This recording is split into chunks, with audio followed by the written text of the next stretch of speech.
Welcome back learners, कैसे हो आप सभी। आज की क्लास का टॉपिक है अकाउंटिंग रेशियोज। ट्वेल्थ क्लास के एग्जाम में बहुत ही कम मार्क्स में चैप्टर आता है, 4 या 5 मार्क्स में, लेकिन एक एक मार्क्स इंपॉर्टेंट है, तो चैप्टर इसलिए बहुत ही जरूरी है पढ़ना। लेकिन बच्चों को थोड़ा सा लेंथी लगता है ये पढ़ने में, क्योंकि इस चैप्टर में टोटल 18 अकाउंटिंग रेशियो में पढ़नी होंगी। पूरा फॉर्मूला बेस्ड चैप्टर है, तो इतने सारे फॉर्मूले याद करना थोड़ा सा मुश्किल हो जाता है। कोई नहीं, उस बात का भी सोल्यूशन है। एक ट्रिक बताऊंगा जिससे आप अधिकतर फॉर्मूले अपने माइंड में बिठा सकते हो और इजीली क्वेश्चन अटेम्प्ट कर सकते हो एग्जाम में। तो वीडियो का एंड तक जरूर देखिएगा ताकि आपको पूरा टॉपिक अच्छे से क्लियर हो जाए। तो शुरू करते हैं आज की क्लास और समझते हैं अकाउंटिंग रेशियोज क्या होती हैं। रेशियो क्या होती है? रेशियो एक अरिथमेटिकल एक्सप्रेशन है जो दो क्वांटिटीज के बीच रिलेशनशिप शो करती है। तो अकाउंटिंग रेशियोज क्या होंगी? वो रेशियोज जो बैलेंस शीट या statement of profit and loss से किन्हीं भी दो आइटम्स के बीच रिलेशनशिप को शो करे, उसे हम कहते हैं अकाउंटिंग रेशियो। जैसे कि हमने करंट एसेट और करंट लायबिलिटी की रेशियो कैलकुलेट करी, ये चेक करने के लिए कि करंट लायबिलिटी के कंपैरिजन में कितनी करंट एसेट्स हमारे पास हैं, तो ये कहलाएगी एक अकाउंटिंग रेशियो। अब अकाउंटिंग रेशियोज क्यों कैलकुलेट करी जाती हैं? अकाउंटिंग रेशियो बहुत ही अच्छा टूल है एक बिजनेस की फाइनेंशियल पोजीशन चेक करने के लिए। इससे हम पता कर सकते हैं कि हम अपने डेब्ट्स को पे करने में लायबल है या नहीं है, सेल का कितना परसेंट प्रॉफिट हम अर्न कर पा रहे हैं। तो ऐसे ही बहुत सी हेल्पफुल इंफॉर्मेशन हम रेशियोज के थ्रू कैलकुलेट कर सकते हैं। जैसे कि यहां पर लिखा है, ratio analysis is a process of determining and interpreting relationships between the items of financial statements to provide a meaningful understanding of the performance and financial position of the enterprise। कि किसी भी एक बिजनेस की financial statements जो कि balance sheet और statement of profit and loss होती हैं, उनकी आइटम्स के बीच में कंपैरिजन करके हम चेक कर सकते हैं कि हमारी फाइनेंशियल पोजीशन कितनी अच्छी है या खराब है। This is a technique to analyse financial statements by computing ratios. Different ratios calculate करके हम अपनी पूरी फाइनेंशियल स्टेटमेंट को एनालाइज कर सकते हैं, जिससे कि हमें कोई इंफॉर्मेशन मिल सके। ऑब्जेक्टिव्स क्या होते हैं रेशियो एनालिसिस के? To simplify the accounting information. जो भी अकाउंटिंग इंफॉर्मेशन हमारे पास अवेलेबल है, उसको एक सिंपल अंडरस्टैंडेबल वे में रिप्रेजेंट करना, जिससे कि हमें उससे कुछ बेटर इंफॉर्मेशन निकल सके। To determine liquidity of the business. Liquidity क्या होता है?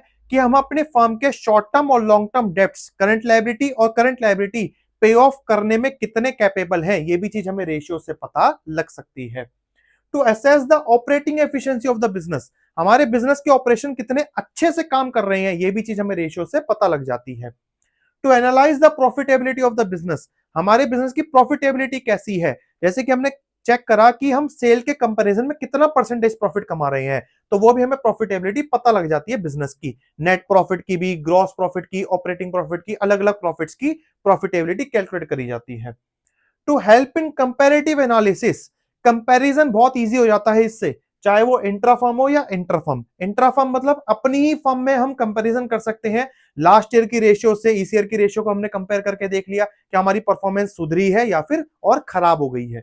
इंटर फर्म, किसी और फर्म की रेशियो से हमने कंपैरिजन करके भी देख सकते हैं कि हमारी पोजीशन कैसी चल रही है। तो ये होता है हमारा मीनिंग अकाउंटिंग रेशियोज का। अब हम देखेंगे कि हम अकाउंटिंग रेशियोज को एक्सप्रेस कैसे कर सकते हैं। फर्स्ट होता है प्योर रेशियो। प्योर रेशियो को हम लिखते हैं के रेशियो वन की फॉर्म में, यानी जिन रेशियोज में डिनोमिनेटर को हमें हमेशा वन करना होगा और उसके अकॉर्डिंग न्यूमिनेटर में जो भी आंसर होगा वो हमारा के रेशियो वन की फॉर्म में आ जाएगा। परसेंटेज, परसेंटेज कैसे बनती है? दो नंबर को डिवाइड करके 100 से मल्टीप्लाई कर दो तो हम उसको परसेंटेज की फॉर्म में लिख सकते हैं, या फिर हम टाइम्स की फॉर्म में लिख सकते हैं। जब डिनोमिनेटर वन हो जाए तो जो न्यूमरेटर है उतने ही टाइम्स हमारी रेशियो बन जाएगी।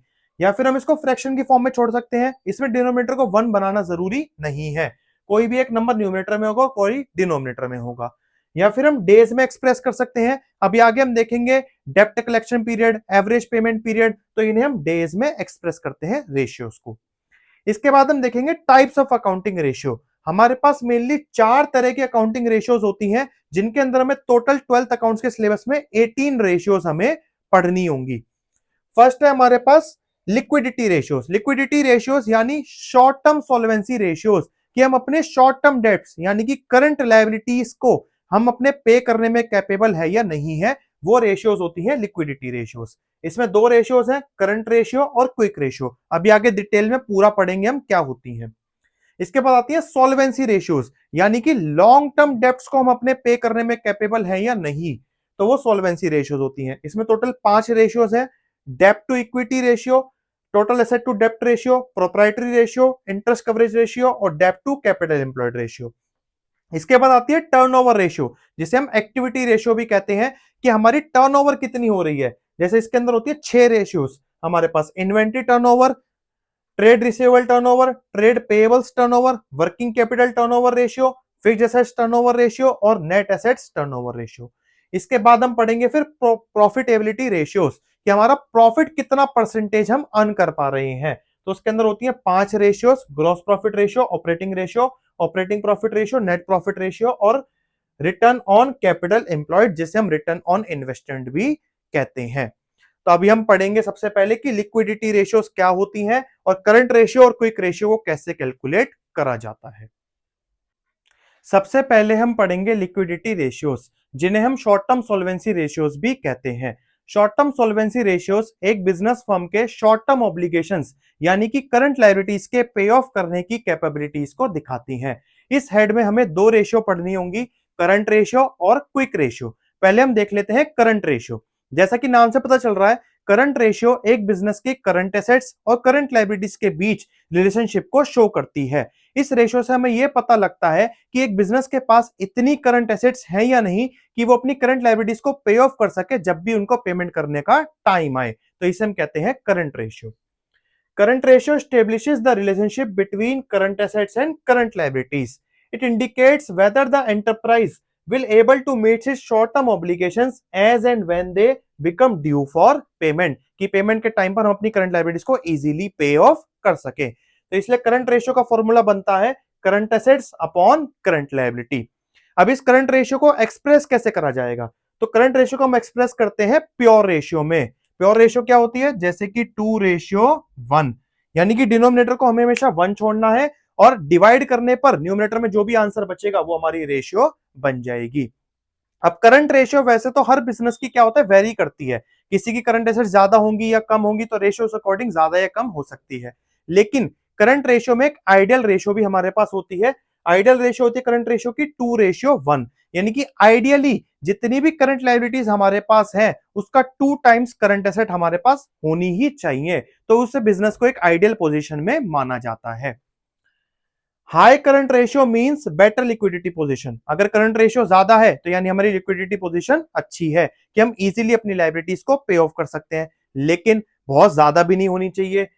But a very high current ratio means poor operational efficiency, कि अगर बहुत ज्यादा करंट रेशियो हो गई तो हमारी ऑपरेशनल एफिशिएंसी खराब है। क्यों खराब है भाई? करंट एसेट्स में क्या क्या इंक्लूड होता है? डेटर्स। अब डेटर्स अगर इंक्रीज हो गए हद से ज्यादा, यानी कि हम उनसे पेमेंट कलेक्ट ही नहीं कर पा रहे, इसलिए तो डेटर्स का अमाउंट ज्यादा आ रहा है हमारे पास, तो वो भी बात ठीक नहीं है बिजनेस के लिए। इन्वेंट्रीज आती है करंट एसेट में, अगर इन्वेंट्रीज का अमाउंट बहुत ज्यादा बढ़ गया यानी हमारा स्टॉक क्लियर ही नहीं हो पा रहा, हम अपना सामान बेच ही नहीं पा रहे हैं। अगर हमारा कैश और बैंक का बैलेंस बहुत ज्यादा बढ़ गया यानी कि हम उसको इन्वेस्ट कहीं नहीं कर पा रहे, हमारी इन्वेस्टमेंट टेक्निक बहुत ही पुअर है।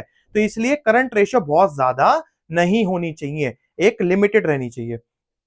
Low current ratio may be due to inadequate investment in current assets which may result in low liquidity। लेकिन बहुत कम भी नहीं होनी चाहिए करंट रेशियो। क्यों? क्योंकि अगर करंट रेशियो कम होगी यानी कि हम करंट एसेट्स में इन्वेस्टमेंट कम कर पा रहे हैं, तो हमारी लिक्विडिटी बहुत ही कम रह जाएगी। जब भी हमें पैसों की जरूरत पड़ेगी तो हम इजीली पैसे विड्रॉ करके करंट लायबिलिटीज पे ऑफ नहीं कर पाएंगे। तो इसलिए आइडियली 2 के आसपास ही रहनी चाहिए करंट रेशियो, बहुत ज्यादा या बहुत ज्यादा कम नहीं होनी चाहिए।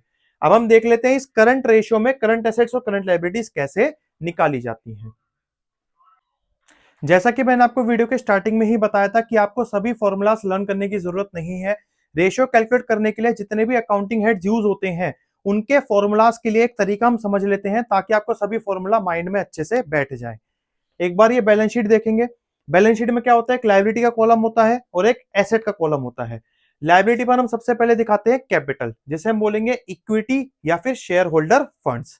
इसके अंदर आते हैं शेयर कैपिटल और रिजर्व एंड सरप्लस। इसके बाद हम क्या शो करते हैं बैलेंस शीट में? नॉन करंट लायबिलिटीज, जिसे हम यहां पे रेफर करेंगे डेप्ट के नाम से। जहां पर सिर्फ डेप्ट वर्ड लिखा मिल जाए यानी उसका मतलब है नॉन करंट लायबिलिटीज, जिसे लॉन्ग टर्म डेप्ट भी कहते हैं। इसके अंदर आएंगे लॉन्ग टर्म बोरोइंग्स, डिबेंचर और टर्म लोन और लॉन्ग टर्म प्रोविजन आएंगे। इसके बाद आती है करंट लायबिलिटीज, जिसे कहेंगे शॉर्ट टर्म डेप्ट, जिसके अंदर क्या क्या आता है? ट्रेड पेएबल्स, क्रेडिटर्स और बिल्स पेएबल होते हैं जिसमें, और शॉर्ट टर्म बोरोइंग्स होती हैं और शॉर्ट टर्म प्रोविजंस होते हैं। इसके बाद लायबिलिटी का टोटल आ जाता है। लायबिलिटी साइड पर इक्विटी और डेप्ट, इन दोनों को मिलाकर हम बोलते हैं कैपिटल एम्प्लॉयड, इक्विटी प्लस डेप्ट करके। और डेप्ट यानी लॉन्ग टर्म डेप्ट और शॉर्ट टर्म डेप्ट, इन दोनों के टोटल को हम बोलते हैं टोटल डेप्ट यानी कि आउटसाइड लायबिलिटीज। ठीक है, इसके बाद एसेट साइड को हम देखें तो एसेट साइड पर होता है नॉन करंट एसेट। तो नॉन करंट एसेट में आती है फिक्स्ड एसेट्स जैसे कि इंटेंजिबल एसेट्स, टेंजिबल एसेट्स और फिक्टिशियस एसेट, और नॉन करंट इन्वेस्टमेंट आती हैं। इसके बाद आती है करंट एसेट्स। करंट एसेट्स में क्या क्या होता है? Trade receivable, debtors, bill receivable, cash and cash equivalent होता है जिसमें कैश और बैंक आता है, और इन्वेंट्रीज होती हैं, प्रीपेड एक्सपेंस होता है, और टोटल होता है एसेट का। एग्जाम में एक बार रफ में ये बैलेंस शीट आप बना लेना। इसके बाद आपको क्वेश्चन में जो भी आइटम्स गिवन होंगी उसके अकॉर्डिंग आप अपने आप फॉर्मूला इससे बना सकते हो कि आपको क्या कैलकुलेट करना है। जैसे कि हमें यहाँ पर करंट एसेट निकालनी है, तो करंट एसेट निकालने के लिए टोटल एसेट्स में से नॉन करंट एसेट्स को माइनस करा जा सकता है। हमें पता है टोटल लायबिलिटी और टोटल एसेट बराबर होती है, तो अगर हमें लायबिलिटीज गिवन है सारी, तो लायबिलिटी के टोटल में से भी करंट नॉन करंट एसेट्स को माइनस करोगे तो भी करंट एसेट आ जाएगी। इसी तरह से करंट लायबिलिटी निकालनी है, तो करंट लायबिलिटी के लिए फॉर्मूला क्या बन सकता है? टोटल लायबिलिटी में से इक्विटी और डेप्ट को माइनस कर दो तो करंट लायबिलिटी आ जाएगी, या फिर टोटल एसेट में से इक्विटी और डेप्ट को माइनस कर दो तो भी करंट लायबिलिटी आ जाएगी। तो इस तरह से आपको सारे सपोर्टिंग फॉर्मूलाज याद करने की जरूरत नहीं पड़ेगी, इससे आपके माइंड में बैठ जाएंगे। और एक हमारे पास वर्किंग कैपिटल का फॉर्मूला होता है। वर्किंग कैपिटल होती है करंट एसेट में से करंट लायबिलिटी को माइनस करके जो आती है। एक बार इसे आप बना लेना और अच्छे से समझ लेना। अभी हम देखते हैं कि करंट रेशियो को कैसे कैलकुलेट करा जाता है। क्वेश्चन में गिवन है total assets ₹3,00,000, fixed assets tangible ₹1,60,000, share holder funds ₹2,00,000, non current liabilities ₹80,000, non current investments ₹1,00,000, और हमें कैलकुलेट करनी है करंट रेशियो। करंट रेशियो का फॉर्मूला होता है current assets bye current liabilities.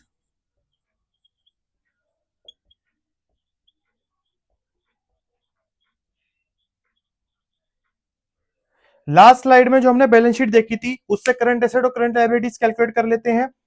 Current assets के लिए क्या करेंगे? टोटल एसेट्स का हमारा फॉर्मूला बनता है फिक्स्ड एसेट्स टेंजिबल वाली plus non current investments plus current asset. तो करंट एसेट्स निकालने के लिए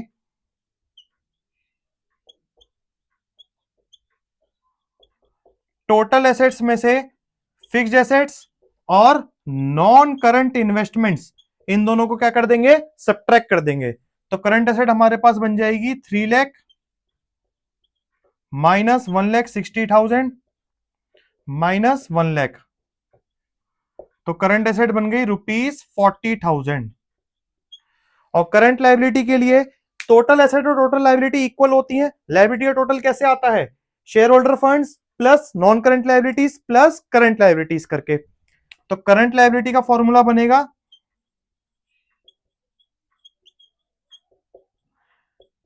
total assets minus share holder funds minus non current liabilities. तो 3,00,000 में से माइनस होंगे 2,00,000 और 80,000। तो करंट एसेट्स हमारे पास आ जाएंगी, करंट लायबिलिटीज हमारे पास आ जाएंगी 20,000। फॉर्मूले में पुट कर देते हैं, तो 40,000 डिवाइडेड बाय 20,000। तो करंट रेशियो हमारे पास बनेगी 2:1। इस तरह से कैलकुलेट करते हैं हम करंट रेशियो। नेक्स्ट क्वेश्चन देख लेते हैं। करंट रेशियो गिवन है हमें 2.5, वर्किंग कैपिटल ₹60,000, कैलकुलेट करनी है करंट एसेट्स और करंट लायबिलिटीज। करंट रेशियो का फॉर्मूला क्या होता है? Current assets divided by current liabilities. यहां पर हमें ना तो करंट एसेट्स गिवन है ना ही करंट लायबिलिटीज गिवन है, तो थोड़ी सी अलजेब्रा यूज करेंगे। करंट लायबिलिटीज को हम लेट कर लेते हैं X rupees. Let current liabilities be ₹x। अब करंट रेशियो का फॉर्मूला होता है current assets divided by current liabilities. Current ratio में गिवन है 2.5:1। करंट एसेट्स हमें नहीं पता और करंट लायबिलिटीज को हमने लेट करा है एक्स। अब यहां पर ट्रांसपोजिंग करेंगे, एक्स इधर डिवाइड में है तो इधर आके क्या हो जाएगा, 2.5 से मल्टीप्लाई हो जाएगा। तो करंट एसेट्स बन जाएंगी ₹2.5x। अब करंट एसेट और करंट लायबिलिटीज है हमारे पास, हमें गिवन है वर्किंग कैपिटल। वर्किंग कैपिटल का फॉर्मूला अभी हमने देखा था, current assets minus current liabilities. तो वही फॉर्मूला अप्लाई कर देंगे। Working capital is equals to current assets minus current liabilities. Current assets हैं 2.5x, लायबिलिटीज है x, तो दोनों को माइनस करा, वर्किंग कैपिटल हमारे पास है 60,000, इसे इक्वल टू में ले लेंगे 60,000 के। 2.5x में से x माइनस होंगे तो बचेगा 1.5x इज इक्वल टू 60,000। 1.5 इधर मल्टीप्लाई हो रहा है, इधर आके 60,000 से क्या हो जाएगा, डिवाइड हो जाएगा। तो x की वैल्यू हमारे पास आ जाएगी 40,000। x आ गया तो करंट लायबिलिटीज, इसको हमने x ही लेट करा था, तो करंट लायबिलिटीज हो गई 40,000 रुपीज। और करंट एसेट्स ये थी 2.5x, तो 40,000 को 2.5 से कर लेंगे मल्टीप्लाई, तो करंट एसेट्स हमारे पास हो जाएंगी 1 लाख रुपीस। इस तरह से हम करंट एसेट और करंट लायबिलिटीज निकाल सकते हैं। नेक्स्ट लिक्विडिटी रेशियो, अब हम पढ़ेंगे क्विक रेशियो, जिसे लिक्विड रेशियो और एसिड टेस्ट रेशियो के नाम से भी जाना जाता है। लिक्विड रेशियो रिलेशनशिप शो करती है लिक्विड एसेट्स और करंट लायबिलिटीज के बीच में। इस रेशियो से हमें यह पता लगता है क्या हमारे पास इतनी लिक्विड एसेट्स हैं कि हम अपनी करंट लायबिलिटीज पे ऑफ कर सकते हैं या नहीं कर सकते। Liquid ratio establishes the relationship between liquid और quick assets and current liabilities. इसलिए क्विक और लिक्विड रेशियो का फॉर्मूला बनता है क्विक और liquid assets divided by current liabilities. अब ये लिक्विड एसेट्स क्या होती हैं, वो एसेट्स जिनको हम जल्द से जल्द कैश में कन्वर्ट कर सकते हैं। हमारी जितनी भी करंट एसेट्स होती हैं हम सभी को जल्द से जल्दी कैश में कन्वर्ट नहीं कर सकते। कुछ करंट एसेट ऐसी होती है जिनको कैश में कन्वर्ट करने में टाइम लगता है, तो इसलिए लिक्विड एसेट्स निकालने के लिए करंट एसेट्स में से उन एसेट्स को हम डिडक्ट कर देते हैं। तो लिक्विड एसेट्स का फॉर्मूला बनता है current assets minus inventories minus prepaid expense. अब इन्वेंट्री और प्रीपेड एक्सपेंस लिक्विड एसेट क्यों नहीं है? इन्वेंट्री होता है वो स्टॉक जो अभी तक हमारा बिका नहीं है, तो स्टॉक को बेचने में टाइम लग सकता है। क्यों? किसी को अगर स्टॉक खरीदना ही नहीं है तो आप जबरदस्ती थोड़ी उसको अपने गुड्स बेच दोगे, टाइम लगेगा ना उसको बेचने में, तो इसलिए इन्वेंट्री लिक्विड एसेट्स नहीं होती।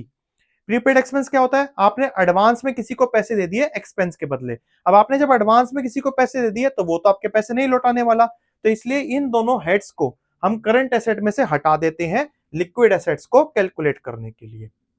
अब एक्सप्रेशन कैसे होता है लिक्विड रेशियो का? It is expressed as pure ratio.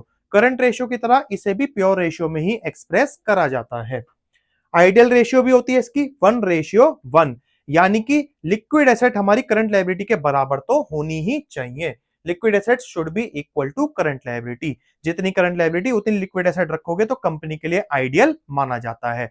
ज्यादा रखोगे तो ठीक है, लिक्विडिटी पोजीशन अच्छी है, कम रखोगे तो लिक्विडिटी पोजीशन खराब है।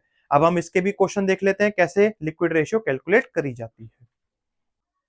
अब हम देखेंगे क्विक रेशियो कैलकुलेट कैसे करी जाती है। क्वेश्चन में गिवन है inventories are ₹80,000, working capital ₹2,40,000, current assets ₹4 lakh, और कैलकुलेट करनी है लिक्विड या फिर क्विक रेशियो। क्विक रेशियो का फॉर्मूला क्या होता है? Quick assets divided by current liabilities. अब हमें क्वेश्चन में गिवन है इन्वेंट्रीज, वर्किंग कैपिटल और करंट एसेट्स। तो लास्ट स्लाइड में हमने क्विक एसेट्स का फॉर्मूला पढ़ा था, करंट एसेट्स में से इन्वेंट्रीज को सब्ट्रैक्ट करके मिलती है क्विक एसेट। तो क्विक एसेट निकालने के लिए करंट करंट एसेट्स है 4 लाख रुपीस और इन्वेंट्री है 80,000, दोनों को सब्ट्रैक्ट करा तो क्विक एसेट्स आ गई ₹3,20,000। और करंट लायबिलिटी के लिए कौन सा फॉर्मूला लगाएंगे? वर्किंग कैपिटल का। वर्किंग कैपिटल का फॉर्मूला होता है current assets minus current liabilities. तो 2,40,000 की वर्किंग कैपिटल है और 4 लाख की करंट एसेट्स हैं। ट्रांसपोजिंग करेंगे तो करंट लायबिलिटी आ जाएगी 4 लाख माइनस 2,40,000 यानी कि रुपीज 1,60,000। अब फॉर्मूले में ये दोनों वैल्यू पुट करेंगे तो 3,20,000 डिवाइडेड बाय 1,60,000, तो क्विक रेशियो हमारे पास बन जाएगी 2:1। इस तरह से हम कैलकुलेट करते हैं क्विक रेशियो।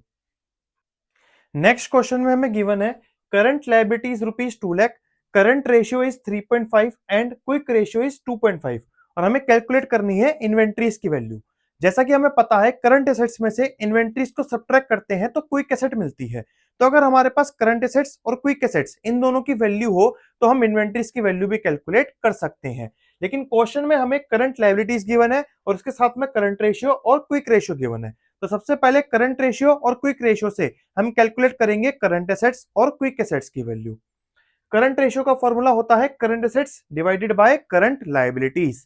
तो हमने यहाँ पे वैल्यू रखी करंट एसेट्स, उसके डिवाइड में रखा 2 लाख इज इक्वल टू में करंट रेशियो थी 3.5 हमारे पास। अब 2 लाख इधर आके 3.5 से मल्टीप्लाई हो जाएगा तो करंट एसेट्स हमारे पास आ जाएंगी 7 लाख रुपीस की। इसी के साथ क्विक रेशियो का फॉर्मूला हमारे पास होता है quick assets divided by current liability. तो करंट लायबिलिटी की वैल्यू रखी हमने यहाँ पे 2 लाख और क्विक रेशियो हमें गिवन है 2.5। 2 लाख इधर आके 2.5 से मल्टीप्लाई हो जाएगा तो क्विक एसेट्स की वैल्यू आ जाएगी रुपीज 5 लाख। अब इन्वेंट्रीज कैलकुलेट करने के लिए करंट एसेट्स में से क्विक एसेट्स को क्या कर लेंगे सब्ट्रैक्ट। तो 7 लाख में से 5 लाख सब्ट्रैक्ट होने के बाद इन्वेंट्रीज की वैल्यू हमारे पास आ जाएगी 2 लाख रुपीज। नेक्स्ट क्वेश्चन है quick ratio of a company is 1.5:1 state with reason which of the following will improve reduce और नॉट चेंज द रेशियो। कुछ हमें ट्रांजैक्शंस गिवन है, हमें बताना है किस ट्रांजैक्शन का क्विक रेशियो पर क्या इंपैक्ट पड़ेगा। तो क्विक रेशियो का फॉर्मूला होता है quick assets divided by current liability. First transaction है परचेज्ड इन्वेंट्री फॉर कैश। हमने इन्वेंट्री परचेज कर ली कैश पे आउट करके। जब हम कैश को पे करेंगे तो हमारा कैश डिक्रीज होगा तो क्विक एसेट्स भी डिक्रीज हो जाएंगी। लेकिन इन्वेंट्री हमारी क्विक एसेट्स में काउंट नहीं होती, तो इन्वेंट्री परचेज करने से क्विक एसेट पर और कोई इंपैक्ट नहीं पड़ेगा और इस ट्रांजैक्शन का करंट लायबिलिटी पर भी कोई इंपैक्ट नहीं पड़ेगा। तो ओवरऑल हमारी क्विक एसेट केवल डिक्रीज हो रही है। तो जब भी न्यूमरेटर डिक्रीज होता है तो रेशियो हमारी रिड्यूस हो जाती है।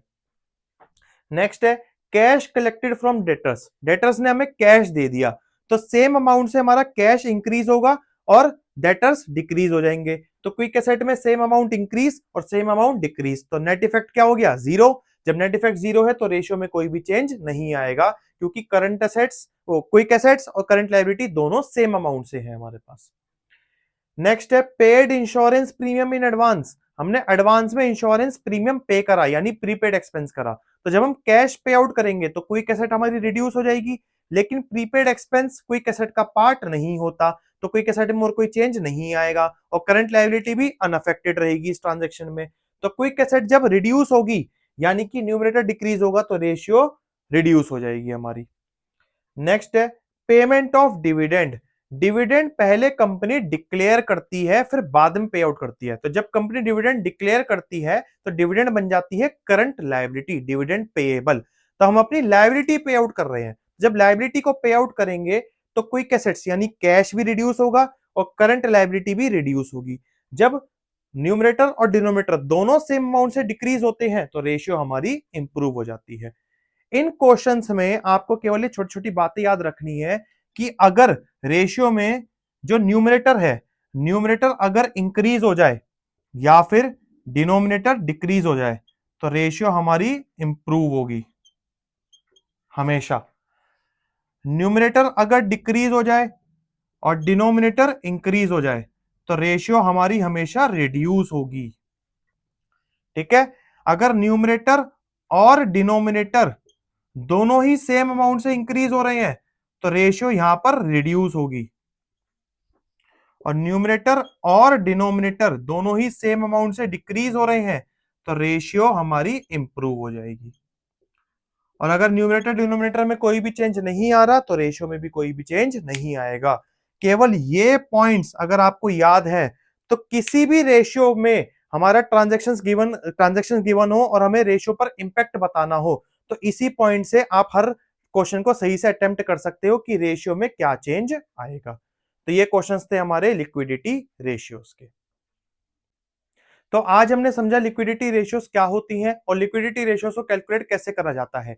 आगे क्लासेस में हम बाकी रेशियोज को भी कवर अप कर लेंगे। जैसा कि आप सभी को पता है एग्जाम्स आने वाले हैं, तो अगर आपको किसी भी टॉपिक में कोई डाउट होता है तो कमेंट सेक्शन में बताइएगा। मेरी जल्द से जल्द कोशिश रहेगी कि उस टॉपिक को आपको अच्छे से समझा सकूं, ताकि आप इजीली एग्जाम्स में क्वेश्चन अटेम्प्ट कर सको। तो जुड़े रहिएगा चैनल के साथ आगे की वीडियोस के लिए।